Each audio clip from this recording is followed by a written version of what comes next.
નમસ્કાર, હું નીલ પિંગરાડિયા, શ્રીમતી એસ.એચ. ગજેરા વિદ્યાભવન કતારગામમાં આપનું હાર્દિક સ્વાગત કરું. મિત્રો, આપણે ધોરણ 10ની અંદર લેંગ્વેજ ફંક્શન આવે છે. તો લેંગ્વેજ ફંક્શનની અંદર આજે આપણે જોવા જઈ રહ્યા અલ્ટરનેટિવ. હવે મિત્રો ખાસ ધ્યાન રાખજો. હવે આ અલ્ટરનેટિવ છે એની અંદર તમને કોઈ પણ શબ્દ અલ્ટરનેટિવની આગળ મૂકી શકાય. ટોકિંગ અબાઉટ અલ્ટરનેટિવ મૂકે, એક્સપ્રેસિંગ અલ્ટરનેટિવ મૂકે, કે પછી અલ્ટરનેટિવ ચોઇસ મૂકે. ઇન શોર્ટની અંદર તમારે યાદ રાખવું હોય તો શું યાદ રાખવાનું છે? અલ્ટરનેટિવ. હવે મિત્રો આપણે જોઈએ તો આ અલ્ટરનેટિવ છે એનો ઉપયોગ શું થાય? તો એનો મિત્રો ઉપયોગ થશે વિકલ્પ દર્શાવવા માટે. શેના માટે થશે? વિકલ્પ દર્શાવવા માટે. હવે મિત્રો આપણે વિકલ્પ દર્શાવવો હોય તો શેની અંદર આપણે એક વિકલ્પ દર્શાવી શકાય? તો આપણે શરૂઆત કરીએ તો તમે છે ને એ વિકલ્પ છે એક કર્તાની અંદર દર્શાવી શકો. ખાસ ધ્યાન રાખજો મિત્રો. શેમાં? તો એક કર્તાની અંદર તમે વિકલ્પ દર્શાવી શકો. બીજું, કર્મની અંદર વિકલ્પ દર્શાવી શકાય. ત્રીજું, ક્રિયાપદની અંદર તમે વિકલ્પ દર્શાવી શકો. ચોથું, તમે વિશેષણ છે એ વિશેષણની અંદર છે એ વિકલ્પ દર્શાવી શકાય. અને પાંચમું જોઈએ તો ક્રિયા વિશેષણમાં છે એ વિકલ્પ દર્શાવી શકાય. એટલે મિત્રો ખાસ ધ્યાન રાખજો. અલ્ટરનેટિવ છે, અલ્ટરનેટિવની અંદર આપણે જોયો તેનો ઉપયોગ શું થશે? તો વિકલ્પ દર્શાવવા માટે થાય. અને બીજું, જે વિકલ્પ આપણે દર્શાવવો છે એ શેની અંદર હોઈ શકે? તો એક તો કર્તાની અંદર હોય, બીજું કર્મની અંદર હશે, નેક્સ્ટ ક્રિયાપદની અંદર હોય, નેક્સ્ટ આપણે જોઈએ તો વિશેષણની અંદર હશે, અને નેક્સ્ટ શેમાં હશે? તો કે ક્રિયા વિશેષણની અંદર હોય. હવે મિત્રો આપણે ફંક્શન યાદ રાખવું અલ્ટરનેટિવ ચોઇસ. તો આપણે શું કરશું? તો એના લેંગ્વેજ એલિમેન્ટ છે ને યાદ રાખવા પડે. શું યાદ રાખવું પડશે? Language elements. હવે આ લેંગ્વેજ એલિમેન્ટ છે એ એલિમેન્ટ્સ આપણે યાદ રાખવાના, જેના વડે આપણે ઓળખી શકાય કે ભાઈ આ ફંક્શન છે ને એ શું દર્શાવે છે? તો કે એ દર્શાવે છે અલ્ટરનેટિવ. તો એની અંદર આપણે લેંગ્વેજ એલિમેન્ટ તરીકે યાદ રાખીએ તો એની અંદર પહેલું લેંગ્વેજ એલિમેન્ટ છે અધર ઓર, બીજું છે નાઇધર નોર, અને નેક્સ્ટ છે ઓર. ચાલો એટલા રાખી શકશો. લેંગ્વેજ એલિમેન્ટની રાખજો. શું શું આવશે? તો પહેલું આપણને કીધું આઈધર ઓર આવશે, બીજું આવશે ઓર. હવે મિત્રો આપણે જોઈએ તો આઈધર ઓર છે એ આઈધર ઓર શું થશે? તો કે એ છે ને એ દર્શાવશે હકાર વાક્ય દર્શાવશે. શું દર્શાવશે? ખાસ ધ્યાન રાખજો. જ્યારે હકાર વાક્યની અંદર બે ઓપ્શન આપણે દર્શાવવો હોય ત્યારે આપણે શેનો ઉપયોગ કરવાનો છે? આઈધર ઓર. હવે આપણને બીજું આપેલું છે નાઇધર નોર. તો આ નાઇધર નોર છે એ શું દર્શાવે છે? તો કે નકાર અર્થ દર્શાવે છે. ક્લિયર? અને ઓર છે એનો ઉપયોગ ક્યારે કરશું? તો કે બોથ. બોથ એટલે બંને. બંને મીન્સ કે હકાર પણ હોઈ શકે અને એ વાક્ય નકાર પણ હોઈ શકે. ખાસ ધ્યાન રાખજો. હવે જોઈએ તો આઈધર ઓર છે. તો આઈધર ઓર છે એનો ઉપયોગ શું થાય? તો કે માનો કે બેમાંથી એકની પસંદગી કરવી હોય, બેમાંથી એકની પસંદગી કરવી હોય તો આપણે શેનો ઉપયોગ કરવાનો છે? આઈધર ઓર. હવે બીજું આપણને લેંગ્વેજ એલિમેન્ટ આપેલું છે નાઇધર નોર. નાઇધર નોર એટલે શું થશે? તો કે બેમાંથી એક પણ નહીં. બેમાંથી નહીં. બેમાંથી એક પણ નહીં હોય ત્યારે આપણે શેનો ઉપયોગ કરશું? મિત્રો ખાસ ધ્યાન રાખજો. શેનો ઉપયોગ થશે? નાઇધર નોર. એટલે આ જે છે ને એ કેવો અર્થ દર્શાવે છે? નકાર અર્થ દર્શાવે. અને આ જે બોથ, બોથ મીન્સ કે ઓર આપેલું છે એ તેનો ઉપયોગ થાય કે બેમાં એક અથવા તો બેમાંથી એક પણ નહીં. ક્લિયર? હવે જો આપણે શું કીધું? આઈધર ઓર એ હકાર માટે આવે.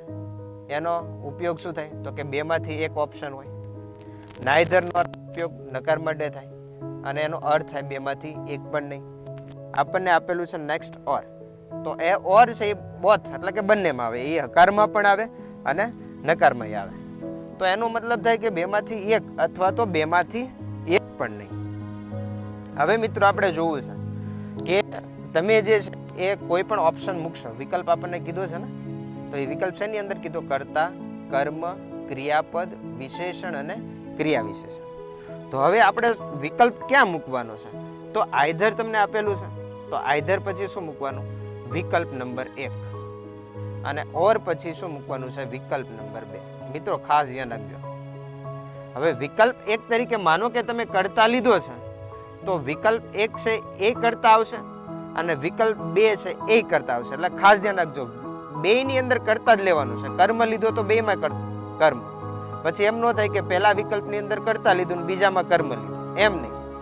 પહેલા વિકલ્પની અંદર કર્તા લીધું છે તો બીજામાં કર્તા જ લેવાનું છે, બરાબર. એ જ રીતે નાઈધર ની અંદર પણ શું આવશે? નાઈધર પછી વિકલ્પ નંબર 1 મુકાય અને નોર પછી વિકલ્પ નંબર 2 મુકાશે. અને ઓરમાં શું કરવાનું છે? તો કે ઓરમાં પહેલા લખવાનું વિકલ્પ 1, પછી મૂકવાનું છે ઓર અને પછી મૂકવાનું છે વિકલ્પ નંબર 2. ક્લિયર? એટલે જો આ એની વાક્ય રચના પણ થઈ ગઈ. શું થઈ ગયું? સેન્ટેન્સ પેટર્ન, વાક્ય રચના. શું યાદ રાખવાનું? આઈધર વિકલ્પ 1 ઓર વિકલ્પ 2, નાઈધર વિકલ્પ 1 નોર વિકલ્પ 2, વિકલ્પ 1 ઓર વિકલ્પ 2. આ એની વાક્ય રચના થઈ ગઈ. ચાલો હવે આપણે જોવા છે ના એક્ઝામ્પલ જોઈએ. તો એક્ઝામ્પલની અંદર મિત્રો આપણે યાદ રાખશું. હવે જો જ્યારે તમે એક્ઝામ્પલ તમે લ્યો છો ત્યારે એની અંદર માનો કે પહેલું કર્તા તરીકે તમે ઓપ્શન લીધો, તો એક મિત્રો ખાસ ધ્યાન રાખજો કે જ્યારે તમે કર્તા તરીકે ઓપ્શન લ્યો છો ને ત્યારે આઈધર મૂકો કે નાઈધર મૂકો, એ વાક્યની શરૂઆતમાં જ મુકાશે. ક્યારે? જ્યારે તમે કર્તા તરીકે ઓપ્શન દર્શાવો છો ત્યારે. ખાસ ધ્યાન રાખજો. શું કીધું? આઈધર હોય કે નાઈધર હોય, ક્યાં આવશે? વાક્યની શરૂઆતમાં મુકાશે. આઈધર મૂક્યો, either Ram or Sham is a doctor. Ram અથવા તો શ્યામ એ શું છે? ડોક્ટર છે. એટલે મિત્રો ખાસ ધ્યાન રાખજો. હવે આપણને કીધું આઈધર, અહીંયા આપણે શું મૂક્યું? રામ મૂક્યું, ઓર પછી શું મૂક્યું? શ્યામ. તો આ રામ અને શ્યામ મિત્રો છે એ આપણા માટે થઈ ગયું કર્તા. શું થઈ ગયું? કર્તા. તો આ જે વાક્ય છે એની અંદર આપણે જે દર્શાવ્યું ઓપ્શન, એ શેમાં દર્શાવ્યું છે? તો કે કર્તાની અંદર ઓપ્શન છે. હવે તમને એવો પ્રશ્ન થાય કે મિત્રો અહીંયા તમે ઇઝ મૂક્યું છે, તો ખરેખર રામ ને શ્યામ બે આપ્યું છે તો આર આવવું જોઈએ ને? થાય કે નહીં? પણ ખરેખર છે એ અહીંયા રામ અને શ્યામની વચ્ચે તમને ઓર આપેલું છે. એટલે એનો મતલબ એવો થયો કે રામ અથવા તો શ્યામ બેમાંથી એક ડોક્ટર છે, બે ડોક્ટર નથી. એટલા માટે આપણે અહીંયા શું મૂક્યું છે? ઇઝ મૂક્યું. ક્લિયર? ચાલો જોઈએ નેક્સ્ટ. હવે આપણે ઓપ્શન છે ને એ કર્મની અંદર દર્શાવવો છે.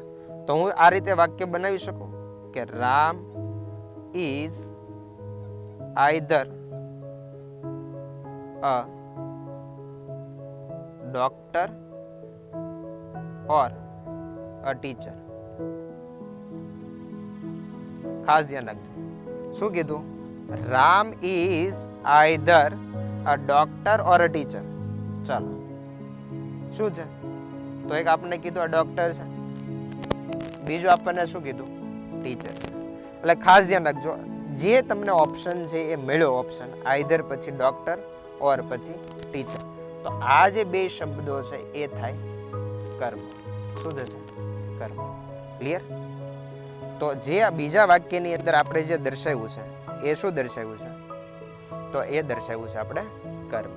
ક્લિયર? સમજાય છે? ચાલો નેક્સ્ટ આપણે જોઈએ ક્રિયાપદની અંદર. તો હું આ રીતે વાક્ય લખી શકું, you can either sit here or go to home. ચાલો તમે શું અહીંયા બેસી શકો છો અથવા તો ઘરે જઈ શકો. તો આઈધર પછી શું આવ્યું? જુઓ, સીટ આપેલું છે, ઓર છે, ઓર પછી શું આપેલું છે? ગો. તો સીટ અને આ જે ગો આપેલું છે મિત્રો, તો સીટ અને ગો છે એ આપણા માટે શું થઈ ગયા? તો કે એ થઈ ગયા ક્રિયાપદ. શું થઈ ગયા મિત્રો? ક્રિયાપદ થઈ ગયા. તો આપણે ત્રીજા વાક્યની અંદર આપણે શું દર્શાવ્યું છે? તો ત્રીજા વાક્યની અંદર આપણે દર્શાવ્યું છે ક્રિયાપદ. ચાલો મિત્રો આપણે જોઈએ હવે નેક્સ્ટ. શેમાં આપણે ઓપ્શન દર્શાવવો છે? વિશેષણની અંદર ઓપ્શન દર્શાવો. તો હું આ રીતે વાક્ય લખી શકું, he is either weak or clever in study. વિશેષણ એટલે શું થાય મિત્રો? તો કે જે નામના અર્થમાં વધારો કરે, બરોબર, અથવા તો વિશેષતા દર્શાવે ને વિશેષણ કહેવાય. ક્લિયર? એટલી જ ખબર છે આપણને. તો જો શું આપેલું? વીક આપેલું છે અને ઓર પછી શું આપેલું છે? ક્લેવર. તો ભાઈ હી છે, હી ભણવામાં કેવો છે? કા એ નબળો છે, અથવા તો બીજું આપણને શું કીધું? કા ભણવામાં હોશિયાર છે. બે માંથી એક છે, કા નબળો છે ને કા હોશિયાર. તો આ જે વીક છે, જે ક્લેવર આપેલું છે, આ મિત્રો થાય આપણા માટે વિશેષણ થશે. શું થશે? ખાસ ધ્યાન રાખજો. શું? વિશેષણ. ક્લિયર? ચાલો આપણે નેક્સ્ટ જોઈએ, પછીનું વાક્ય જોઈએ. એ આપણે શેની અંદર વિકલ્પ દર્શાવવાનો છે? ક્રિયા વિશેષણ. જો મિત્રો, નામના અર્થમાં જે વધારો કરે એને આપણે વિશેષણ કહીએ છીએ. તો ક્રિયા વિશેષણ એટલે શું? સિમ્પલ છે. જે ક્રિયાના અર્થમાં વધારો કરે એને શું આપણે કહીએ? ક્રિયા વિશેષણ. ખાસ ધ્યાન રાખજો. જે નામના અર્થમાં વધારો કરે છે એને આપણે વિશેષણ કહીએ છીએ, અને જે ક્રિયાના અર્થમાં વધારો કરશે એને શું કરીશું? ક્રિયા વિશેષણ. Right? She is writing a letter either slowly or quickly. અને મિત્રો હજી આપણે એક જોઈએ તો ક્રિયા વિશેષણ છે. આ ક્રિયા વિશેષણ એને તમારે ઓળખવું હોય તો કેવી રીતે ઓળખાય? તો આપણે સિમ્પલ કે જે વિશેષણ આપેલું હોય એ વિશેષણને તમે ly લગાડો તો એ બની જાય ક્રિયા વિશેષણ. ખાસ ધ્યાન રાખજો. શું કીધું? જે વિશેષણ આપેલું છે એ વિશેષણને તમે ly લગાડો એટલે શું બની જાય? ક્રિયા વિશેષણ. ક્લિયર? તો she is writing a letter either slowly or quickly. તે પત્ર છે, પત્ર લખી રહી છે, પણ કેવી રીતે? ધીમે ધીમે અથવા તો ઝડપથી. તો આ જે આઈધર આપેલું છે, આઈધર પછી તમને આપેલું છે જો સ્લોલી, અને ઓર પછી આપેલું છે આપણને ક્વિકલી. તો ઓર પછી જે આગળ જે શબ્દ આપેલો છે સ્લો, અને ઓર પછી જે શબ્દ આપેલો છે ક્વિકલી. તો આ બંને છે મિત્રો, એ બંને શું દર્શાવે છે? તો એ બંને દર્શાવે છે ક્રિયા વિશેષણ. શું દર્શાવે છે? ક્રિયા વિશેષણ. તો ક્લિયર? આપણે 5 એ 5માં ઓપ્શન દર્શાવો છે. એમાં એક કર્તા છે, બીજું કર્મ છે, ત્રીજું ક્રિયાપદ વિશેષણ અને ક્રિયા વિશેષણ. આ 4 એ 4 ની અંદર છે આપણે ઓપ્શન જોઈ લીધા. મિત્રો હવે આની અંદર આપણે શું જોયું? તો કે માત્ર ને માત્ર બધા જ એક્ઝામ્પલ છે આઈધર ના આપણે જોયા છે. પણ તમારે એનું નાઈધર થી બનાવવું હોય તો મૂકી શકાય કે ન મૂકી શકાય? તો યસ, મૂકી શકાય. જ્યાં જ્યાં આઈધર ઓર મૂક્યું છે ત્યાં તમે નાઈધર નોર મૂકી શકો. બીજું કે જ્યાં તમે નાઈધર નોર મૂક્યું છે ત્યાં મારે ઓર મૂકવું હોય તો કે મૂકી શકાય ને. જ્યાં જે છે, માનો કે આ પહેલું જ વાક્ય છે either Ram or Shyam is a doctor, આની અંદર મારે ઓર નો ઉપયોગ કરવો છે તો હું શું કરીશ? તો કે વાક્યની શરૂઆતમાં જે આઈધર આપેલું છે એને શું કરી દઈશ? કાઢી નાખીશ. આ રીતે વાક્ય બને. શું બને? રામ ઓર શ્યામ ઇઝ અ ડોક્ટર. રામ અથવા તો શ્યામ છે એ શું છે? ડોક્ટર છે. તો મિત્રો ખ્યાલ આવી ગયો. શું ખ્યાલ આવ્યો? તો કે અલ્ટરનેટિવ ચોઇસ આપેલું હોય, ખાસ ધ્યાન રાખજો મિત્રો. અલ્ટરનેટિવ ચોઇસ છે એ શું દર્શાવે છે? વિકલ્પ દર્શાવે. તમારો વિકલ્પ છે શેની અંદર તમે દર્શાવી શકો? કર્તા, કર્મ, ક્રિયાપદ, વિશેષણ અને ક્રિયા વિશેષણની અંદર.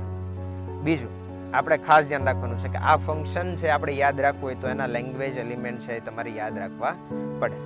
તો કયા કહીએ છે? આઈધર ઓર, નાઈધર નોર અને ઓર. આઈધર ઓર છે યકાર માટે, એટલે કે બેમાંથી એકની પસંદગી કરવી હોય તો આઈધર ઓરનો ઉપયોગ કરવાનો. બીજું આપણને આપેલું છે નાઈધર નોર.